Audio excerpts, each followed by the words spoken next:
Hi, welcome. Thanks for joining us today. I'm just going to give it 1 or 2 more minutes for people to log in, and then we'll get started. Hi, welcome. I'm Sabrina Davis. I am the president of PEGA-SIS, and I am pleased to introduce to you today our panelist, Marredia Crawford. She is the Director of Inclusion and Diversity for the Americas. For the Americans. At Baker McKenzie. I first had the opportunity to listen to her speak on allyship at our Houston area law librarians Spring Institute.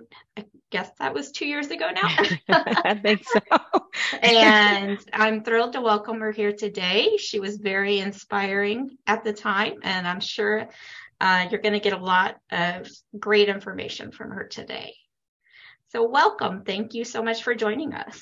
Thank you, and I appreciate it, and thank you so much. I'm happy to be here with you again, Sabrina, and then the wider audience. And so prior to us starting, we were just sharing that we both are in Houston, Texas, where it is a balmy 84 degrees. And so although our air conditioners are running, we do look forward to a little cooler weather. But happy to be here. Great. So I'm just going to get us started with a very basic question, and that was, how would you define allyship?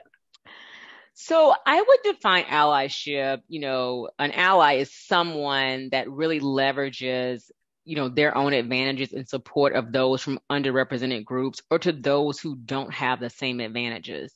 And so plainly, if someone, when we talk about privilege and advantages and allyship, and they're all in one.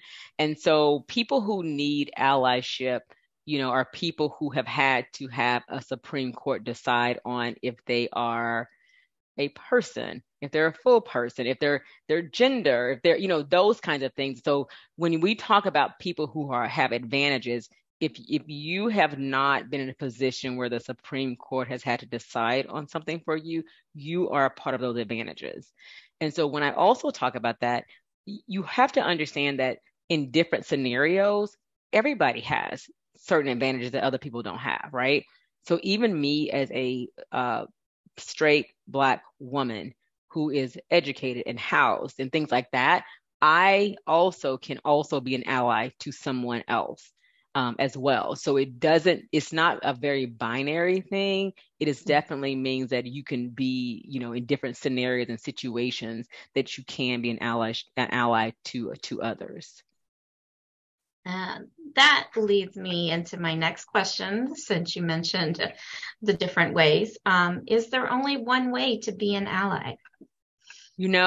This is interesting. I read this book called Better Allies, and it's by, I think her name's Karen Caitlin, who's great. And I thought the book was wonderful. And she really does a really great job of listing the number of ways that people can be allies. Because as we understand it, there are some ways that may be very uncomfortable for people to be allies, right? And so when you think about allyship, what do you all think of? And feel free to drop it in the chat. Like, what are some things you think of when you think of ally and the word allyship? And so usually people think of things like, I have to interrupt bias, right? Mm-hmm. Interrupting bias can be uncomfortable for some people, right? I think that, also you think about how you upstander for people and things like that. But there are a number of ways that you can be an ally. And I'll just kind of go through some of those. And maybe you can see yourself and something that resonates with you about the best way that you can be an ally to someone else. And so one of the ways, the types of allies, is a sponsor. And many times we've heard the word sponsor. What does it mean? It's compared to a sponsor and a mentor and an advocate. Like, what does that mean for everyone? And a sponsor is someone who just verbally support colleagues from underrepresented groups in ways that really helps to boost a colleague's reputation or their standing, right? And so you can think about it in a way is very closely tied to being an advocate as well. Mm-hmm. And so, when you're not in the room with somebody, are you speaking up on someone's behalf? Are you ensuring that people are not taking credit for somebody else, right? And so if you're sponsoring, if somebody did a really great job on something that maybe there's someone in another room that did not see or understand the backstory of it, you can be that sponsor to make sure that you're elevating that voice in the room to say, yes, Sabrina did a wonderful job on this, and you making sure you're keeping her name up in front of everyone. And so that's just one type of allyship. Mm-hmm. Another type of allyship is a champion. And so this just refers to like you defer to your colleagues who are from underrepresented groups in order to give them more visibility. So for an example, if there is a panel that talks about, the intersectionality of, LGBTQ and women, right? And somebody asks you to speak on the panel and you're like, I could speak on the panel. I'm fine with speaking on the panel. However, I know that so-and-so, this other person, my other colleague has actually written about this topic. Mm-hmm. I think this person should be the one to speak on these panels. And so that is what being a champion is, to make sure that you're giving this person visibility and that they are kind of being recognized for things that they were doing. The next type of ally, go ahead, you have a question? No, I was just saying, okay. Okay. The next type of ally is amplifier. So that is the way to ensure that all the voices are being heard, all the voices that don't always have an opportunity to be heard are actually being heard. So as an example, I remember reading something years ago about Valerie Jarrett, who was in the Obama administration. And she mentioned that what they would do, they would be in a room, and in meetings, what they would do was they would notice that every time someone says something, either they get mansplained or something happens, and that person's when they made the idea had the comment or profound thought or something, no one ever went back to them to say that was a great thought. So what the women decided to do, they decided to start amplifying each other's voices. So if someone said, we should, here's this thought, we should do this, here's a great initiative, then they wouldn't just pass on it. Somebody will then say, oh, that's a great idea. Why don't we hear more about this? Mm-hmm. And so it helps to amplify people's voices that may not be heard. The one thing I always caution with this is when you speak on behalf of someone, and we'll talk about this a little bit later, I know, is that you don't have to, and I don't think that people want you to, instead of just amplifying the voice, you don't have to jump in to say, I think this is what they mean. Mm. That is not being an ally, right? And so I think you have to be very careful to make sure that you did defer back to that voice, because that can do more harm than good when you're trying to definitely be an ally. Another way is similar, as I said before, an advocate, similar to a sponsor, but an advocate really uses their privilege and their power and their influence to bring people in circles that they usually are not a part of, right? And so even if you're thinking about generationally, there's somebody who maybe just started where you work or things like that, and they're not a part of these conversations, but you think it'd be great for them to be there, making sure you're kind of introducing them to the right people, but making sure that you're doing it in a way that you don't feel like you need to take the credit. You're doing that in a way to ensure that you're helping someone else's career along, but just making sure that you're able to pull them in. And then secondly, a part of advocacy, as I mentioned, similar to sponsorship, that you are amplifying their voices in a room when they're not in, right? Mm-hmm. So you speak well of them. In the reverse, and things happen like this all the time, if someone does a poor job on something, instead of people giving feedback, what do they generally do? They run back to say, so-and-so did a terrible job on this. And what that does, it kind of poisons the well. Mm-hmm. And so it's very difficult for that person who made the mistake, as if none of us do, to really, come from under that. Because it's, when they've already kind of poisoned that well, because there's always something in the back of people's mind to be able to say, well, I remember so-and-so said they made a mistake. So just be very careful about, how you're when you're advocating, that you don't unintentionally do the reverse. Right. And then there is a scholar. Mm-hmm. So that is a person that, really learns as much about the challenges that those from underrepresented groups or marginalized groups may face. So a scholar also does a lot of reading and educating themselves about what others may be facing and what challenges they may face. And then next is an upstander. I think I said this initially, that people are usually more uncomfortable being an upstander, interrupting the bias, interrupting when people say jokes, interrupting when people, are saying things that are biased, racist, sexist, etc. And so the best way when people are upstanders, the one thing I always tell people to do, if they want to be an upstander, is to question what someone said. So as an example, if someone makes a joke about something, instead of laughing, you can always stop the person by saying, "What did you mean by that? Mm-hmm. What does that mean? Can you explain more about what you just shared?" And what that does, the person who is the source of the joke, the source who said it, can then think about what they said, how it's impacting, and it happens in such a quick succession. But I think it's helpful when you ask the question, because it doesn't feel confrontational, if that makes sense. And I think it's what people don't like about speaking up sometimes, because it feels very confrontational. People get defensive, etc. But I think if you just ask the question and you share, make the person, the source, think about what they said, I think that is more helpful. And finally, the final type of ally is a confidant. This person creates a safe space for members of underrepresented groups, marginalized groups, to express their worries, their concerns, their challenges, etc. And so I always tell people that if you are a confidant, I think you have to be very careful not to destroy the trust. And it really could do more damage than good. Mm-hmm. Being a confidant, people need somebody to listen to. They want somebody. They're reaching out. They need to feel like they belong and included.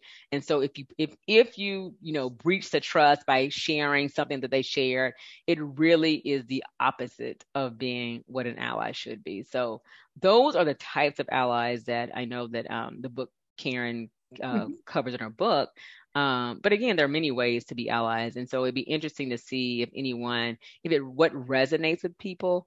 If you prefer this type of ally, but I think it helps people to see that you don't have to be just one kind, and you can do something. If you're a person who's more introverted, you may say, look, I'll be a scholar. I'll make sure I'm learning, and I can really share my knowledge with my sphere of influence, instead of having to feel like you have to confront the bully in the office or something. So, but yeah, so those are some of the types of allies.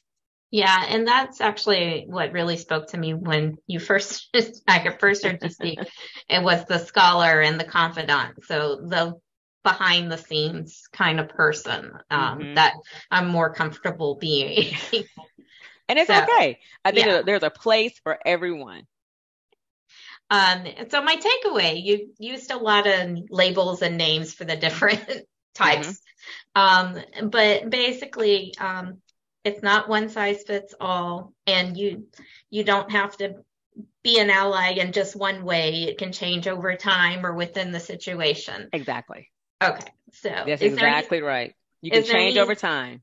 Anything else big takeaway you want to let us know about that? Well, I'll just expound a little bit on what you said about it. It changes, and you could be a number of allies at the same time. Like, you don't have to stick into one category. And you are correct, Sabrina. I think as you are on this journey of allyship, you may become more comfortable being a different type of ally. Initially, it may just be more impactful for you to be a type of ally that does more work in the background, or, everyone needs a listening ear. Everyone needs a listening ear. There's a theory called the ring theory, and it talks about how people, is dump in, dump out, right? And so if I am the impacted person, if somebody's telling, I'm sharing with somebody, right? I'm sharing with somebody, and then Sabrina, you're the next in that next ring. And so instead of, your allyship is listening at that point. What you don't want to do is start saying, oh, that's terrible. Oh, I don't know how you're dealing with this. Because what you're doing is putting that back on somebody else, on the person that's already affected. And so what they talk about in the ring theory is that when the person, the affected person, is dumping out, right? Then you should also, whatever you're dealing with, you dump that out to others, but not back onto the person. Okay. And so it's an interesting theory called the ring theory. And so I'm happy to share who the psychologists are, on that too. Okay, cool. Yeah. So I didn't think about this aspect of it until you brought it up. But are there some things that, for lack of a better term, masquerade as allyship? Yes. One of the things I think, and I raised it a little bit briefly when I was talking about being an amplifier. So one of the things that, masquerade as being allyship is somebody centering their own selves, right? And so what I mean by that is when someone shares like, oh, I'm having this challenge with something, right? And you should ask the affected person how they want you to handle it, right? If they want you to handle it. They may not want you to do anything. But what happens is some people who think they are being an ally, they become a savior. And what that does is when you step in to try to take over and have that savior mentality, for lack of a better phrase, then what it does, it shows the room that, oh, you're right. This person from an underrepresented group or marginalized group cannot handle themselves. They need the help. They need somebody to come in. We can't trust them. It says a lot to people who are observing that. And so I would always say that just that idea of stepping in and overstepping boundaries is a huge misstep when you are, being an ally. One of the things, and I talked about this earlier with Sabrina and Christine, is one of my favorite people in the world is Professor Kenji Yoshino. He's a professor, constitutional law professor at NYU. He's also the co-founder of the NYU, I think it's the Diversity and Inclusion Center at NYU, and he is fantastic. And so he came up with this wonderful theory. It's called the empathy triangle. And the empathy triangle is wonderful. And what it says is, to the point of, somebody probably being a savior, what it really shows is that there are 3 different people that we have to empathize with in the empathy triangle. The ally has a role, the affected person has a role, and also the source.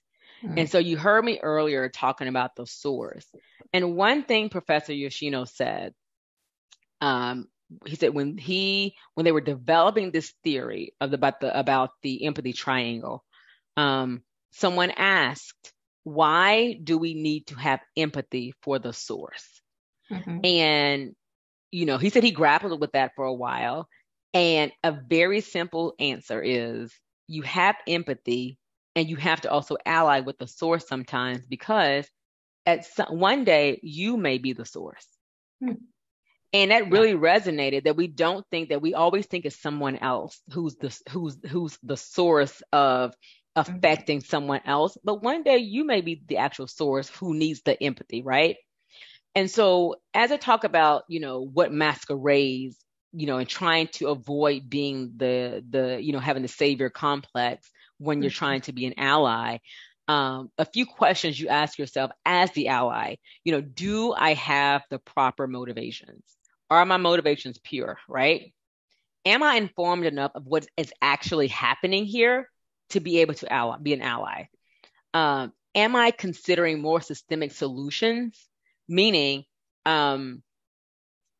if there are solutions bigger than just this one thing, right? So if someone, as an example, we had this happen at the firm during the pandemic.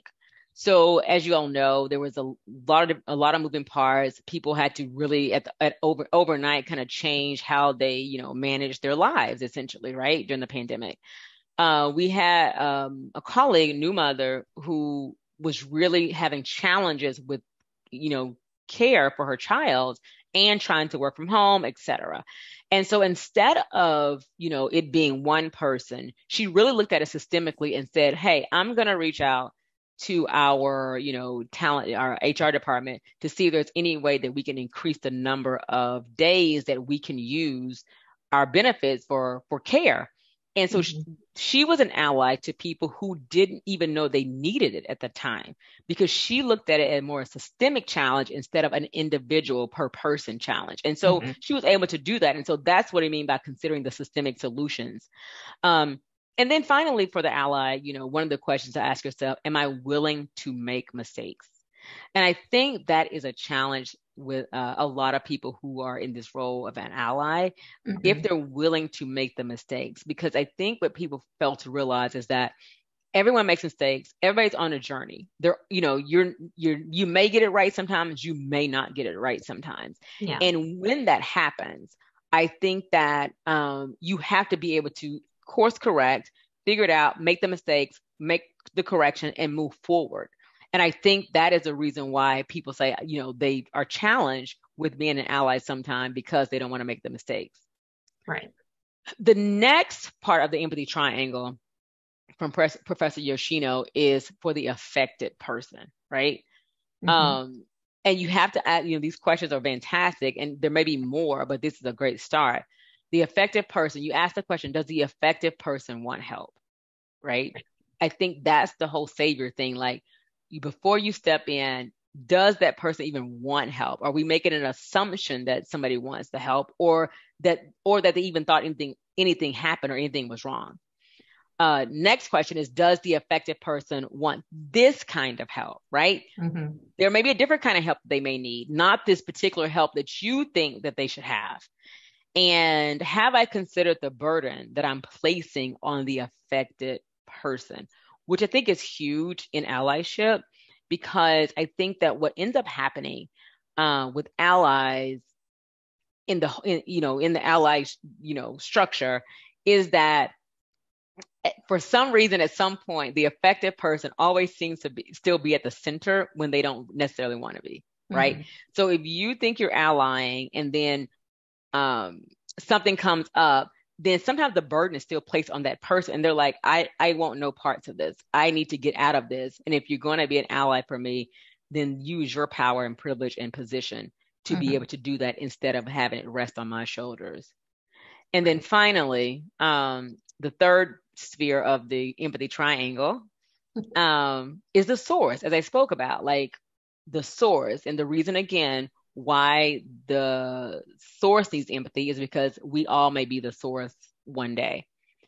And so the question people always ask is, should I be an ally to the source? Am I separating the behavior from the person? And am I sharing my own growth? And I think the important question is separating the behavior from the person, because what ends up happening a lot of times, and we've heard this over and over, like somebody says, I was an ally to women and I made one remark and I have 20 years of things that I've done positively, and that one remark, people just dropped me. And they thought, and it becomes and then what you do is, instead of pulling people in, you're pushing people away. And it really, people don't want to even try anymore. And so again, that's part of, I think the empathy triangle is so fantastic, because it allows you to kind of be reflective of some of the ways that you ally, how it affects the affected person and the source. One thing I noticed as you're talking is the word source, which I think is a great neutral way to describe the person. Is that based on, did that come from one of your readings or your favorite professor? Or it came from my favorite professor. And it's a fantastic word, because I think that instead of, you label people, right? Sometimes you label people and it's usually a negative connotation, right? And so we have to lead with empathy. And so we call it the source. And I think he called it the source because they are, it can still be a negative connotation, but it's the source of, they're the source that caused somebody else pain, or somebody else a burden, et cetera. And so I think that's important that we just name it, keep it as neutral as possible. But I think it's a fantastic term to use instead of other terms that we could use. So this next question sort of was addressed in the different types of allyship. But what about practicing proactive allyship instead of reactive? Yeah. And so I think that even practicing proactive allyship and it centers around role modeling, right? And so you can, if you're a scholar, you've already read things, things that come up like in the summer of 2020, George Floyd was murdered, anti-Asian hate,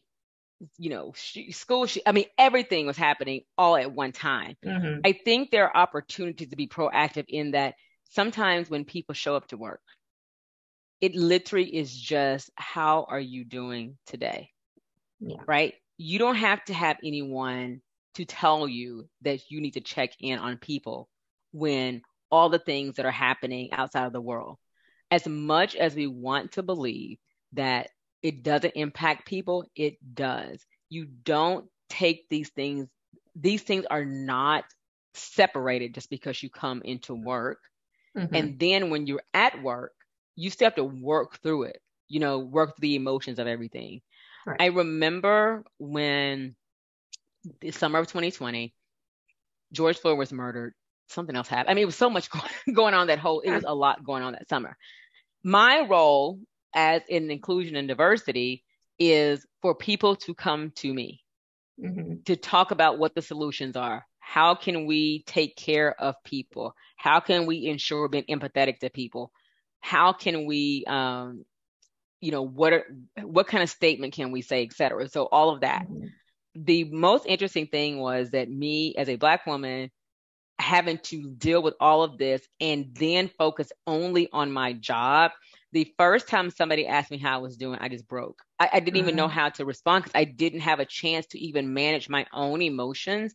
But just somebody asking me how I was doing in the midst of everything, because I hadn't even connected the two at some point. And so just being proactive in knowing maybe what some things may be impacting. You don't have to make any assumptions that it may impact people, but a simple, how are you doing? Is there anything I can do for you?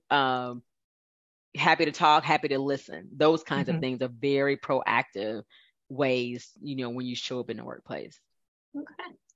And since you mentioned the workplace, the next three questions relate to what can people at different levels in the workplace do to encourage allyship in the workplace. And I'm going to let you choose. The options are employee, employer, overall, or manager. So where do you want to start with that? So I'm going to start with manager. Okay. I'll start with manager. And so I think I would say it's important to role model the behavior. People do what they see, right? And so if you have someone in a role that is a manager who is not showing, and not an ally, not showing those traits, it is going to be a toxic team overall because they literally are role modeling what they see. What that says is it's okay for us not to be respectful, not to listen, not any of those things, right? But what happens is if someone is role modeling the behavior of being an ally, being empathetic, then the team also does those same kinds of things. And the hope is that the manager does it, the team does it, the employees do it, and you start creating a culture of allyship across, whatever workplace we're in, et cetera. And I think that's important. I think that managers also are on their own journey as well. I think that people have to also give people grace on the journey. It's not to say people are not perfect. They're just not. And it's very difficult to have that pressure that you are going to say the wrong thing. one thing that we do all the time, we talk to people a lot about understanding it's a journey. And we also understand that people need the grace to be able to grow. But you have to be in a growth mindset instead of a fixed mindset, right? So the growth mindset is that you're always learning. You're always open to learning and listening, right? The fixed mindset is, this is how I was raised. This is right. I'm not changing, right? And I think, unfortunately, we see that a lot outside, even outside of the four walls. So we have to know that that also comes into our workplaces as well. But I think a manager showing, role modeling the behavior, showing a growth mindset are two ways that, to kind of to show their allyship.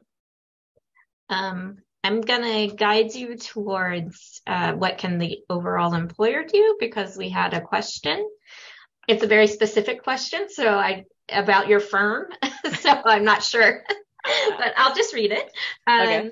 Does your firm's library, because we're librarians, support DEI efforts through creating a resource collection, such as books, newsletters, etc., available to attorneys and staff related to DEIA? I'm curious because this person has been trying to think of ways their library can support the DEI committee. I think you should do that. I think it's fantastic to do that. It is. But I will say, our team pulls resources to share. We do connect in with our library as well when we can't get something. We're like, can you all help us? But they're housed. We have, I think everybody has these things, what do y'all call internet sites? So whatever your internal sites are, we everything is sitting there with the resources. What we did was created a resource with podcasts, books, articles, videos. We had it was like 6 pages of things. And so that, as a reminder, that probably needs to be updated now. But yes, we have those things. But I do think the librarians could be very key in doing that. And it really could be a great project for librarians to do and share more broadly. I would suggest connecting and collaborating with your I&D teams and to see what they have. But it could be a project that you all do. I think that it would be fantastic because I feel like, you all are the knowledge center and have access to way more stuff than I have. that I have myself. But I do think that's a wonderful option to do. And again, I would suggest just connecting with your I&D teams as well when doing so. Okay. So aside from resources, what else can the overarching employer do to encourage allyship in the workplace? The employer should be creating an environment that allyship is a part of the culture, right? It's the same way people create environments that say that, respect at work, et cetera. That should be the culture that you created. One thing we talk about, and I heard this and I cannot agree more. I mean, we're at law firms, law schools, and things like that. You understand that profitability is key, right? No one has ever said, not one time in the history of being at anywhere because of capitalism, that we are profitable enough. We have done enough. We can stop now. Right. And feel free to chime in if you have ever heard anybody say that. And it's the same thing to me with I&D and allyship. You can never say it's enough. We're always evolving.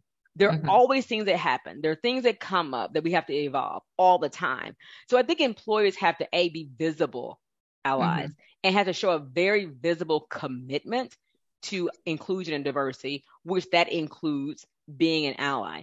It also you have to have your visible commitment also has to have an accountability component to it, meaning that those who are not particularly being good allies, they have to be held accountable in a visible way, because that's how you build the trust in your organizations to ensure that, we're creating these environments that people want to thrive in, they want to feel like they belong in, and they want to feel like that they can see themselves there long term. So visible commitment, and also making sure they have a visible accountability in place as well. Okay, I'm going to go off script because you Okay. said I could do that. So when was the late January, early February? I can't remember. We do PEGA-SIS does networking Zoom, and our topic was the unwritten rules of the workplace. Mm-hmm. And I'm just wondering how allyship would fit under the written versus the unwritten rules of the workplace. If you've given that, well, I can tell you, I threw you off here. So, because I can see it fitting both places. Yeah. And so, and then too, we have to acknowledge that everybody doesn't want to be an ally. They don't want any parts of it. They don't want to do, they're like, I'm doing my own thing. I'm trying to survive this workplace myself, right? I don't have time to make sure somebody else is coming up too. So I think, to me, when you walk into a workplace and you think about you should have a clear view of what the written rules are, right? Like their values, the values at your organization. Ideally, you should know what the values are. And I would suggest that people do find the values of their places. But I do think allyship also, I agree, can fall under the unwritten rules, because it's kind of like this respect at work, right? It's the golden rule: treat people like you want to be treated, essentially, right? Like that, to me, is always like an unwritten thing anyways. Like, we're not going into work and just, just kind of lording our wills over people and doing all kinds of things that are not conducive to a culture of inclusion. Right. And things like that. So I do think that it can fall under both, but I think the first thing is it should be a part of the written rules, because it should be a part of the value proposition at your workplaces. And I think allyship will always fall under that. But I think most of that is about just having respect for people at work. Some people don't like people. Yeah. Some people don't like people, but I think that part which is okay. Which is okay. You're like, as long as you're not causing anybody harm, it's fine, right? Just don't cause people harm. Do no harm. Okay, so I guess that leads into what can an employee do to bring allyship into the workplace, because we can all be respectful. And what else? So one of the things I think that employees as a general, because I always talk about how we're all leaders in our sphere of influence, and leadership is not contingent on the hierarchy of what your role is. Everybody as an employee has a sphere of influence that they have, right? So even as an employee, you can role model behaviors. I don't care where you are, what level, because there you have a peer group. And so you can role model allyship. And it's very easy to do, right? As an employee, there's a new employee starting at work. They sit very close to you. Let me help you find this. Let me help you kind of navigate this. That is showing some allyship. You're like, I want to step up and be an ally to you to make sure that you find everything you need so you can succeed here, right? Even the little things. Like, remember, the employee, they know the every firm, every employer has a culture, right? There's a culture of things that people do, they don't do, they say, they don't say. And I think employees are at the pulse of what that is. And you can really help somebody get integrated much better into the place of employment if they are allying, being an ally to someone else. So those are just simple ways. But again, I think it is just you looking at your sphere of influence, anybody who's in close, contact with you, anyone who's around you, any employee can reach out to anyone to ensure that they feel connected in, to make sure they feel like they know people. The best thing I ever did when I started at Baker was just somebody just grabbed my arm and took me around, and I met everybody on that floor that day, right? I didn't remember any names, but it was nice that someone actually took me around and just said, hey, you have a minute. I want you to meet some people. And that was like on the first or second day. And it was just nice to be able to say hi to everyone. And they kind of also explained what their roles were and those kinds of things. And it really helped me feel like, oh, they want me to stay here. They want me to know people. They want me to ensure that I know where to go, or they want me to make sure I know who to call if I have additional questions. And so that's what I think the employee can be doing to ally all the time. Okay. We have 4 minutes left. I did have one other question, but I'll give you time for closing remarks.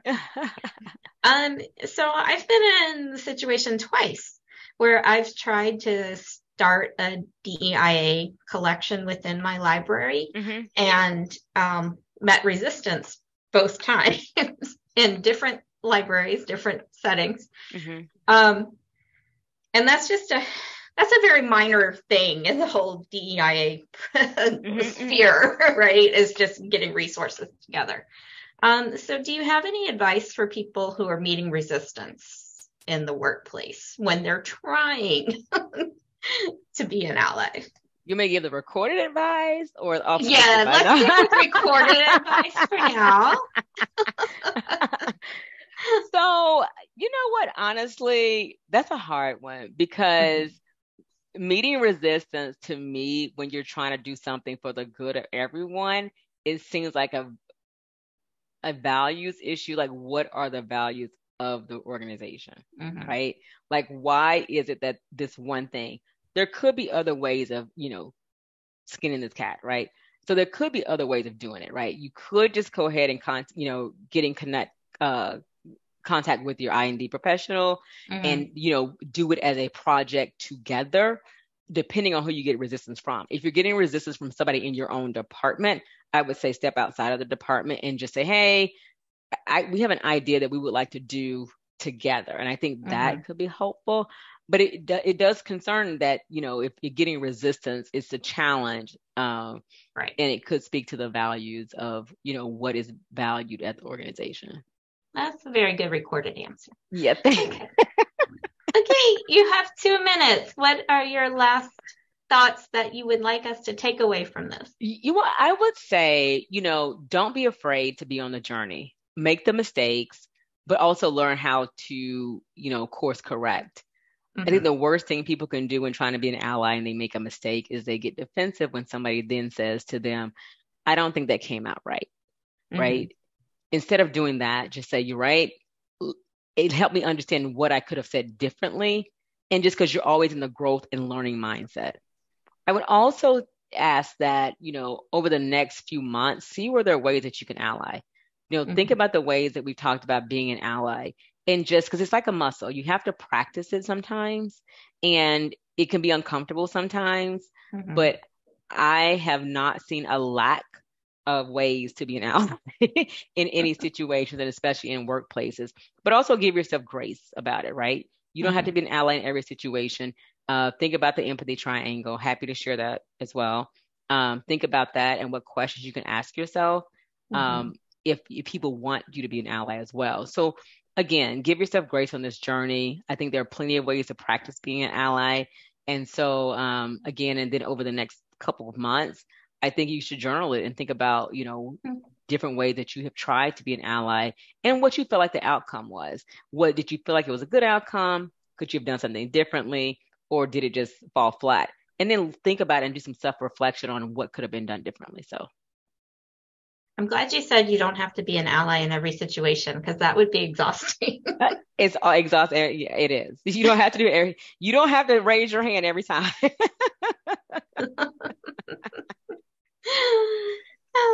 Okay, that brings us to 3:45 Houston time, Central time. So unless I'm just going to give it a minute to see if anything comes in chat or Q&A. I'm not seeing anything except applause. So that's good. All right. Thank you very much for joining us. It's been a pleasure again. Yes. Thank you so much for inviting me. I always enjoy it. I appreciate every time. So hope you all have a wonderful allyship journey. Thanks. All right. Thank you, everyone.